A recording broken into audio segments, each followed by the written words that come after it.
কলকাতা বিমানবন্দরে অবতরণের সময় বড়সড় বিপত্তির মুখে পড়ল মালয়েশিয়া এয়ারলাইন্সের একটি যাত্রীবাহী বিমান। ককপিটে আচমকায় লেজার রশ্মি এসে পড়ায় বিভ্রান্ত হয়ে পড়েন বিমানের পাইলট।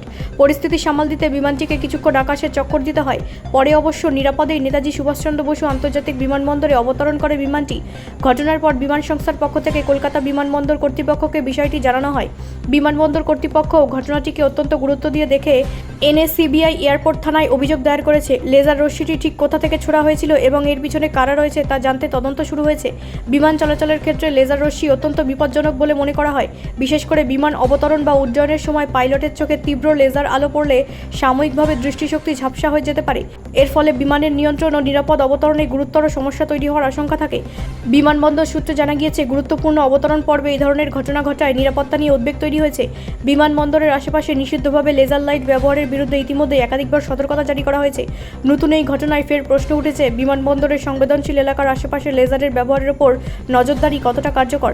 তদন্তের মাধ্যমে দ্রুত অভিযুক্তদের শনাক্ত করে কঠোর ব্যবস্থা নেওয়া হবে বলেই আশা বিমানবন্দর কর্তৃপক্ষের। ব্যুরো রিপোর্ট, রাষ্ট্রীয় প্রসার বাংলা।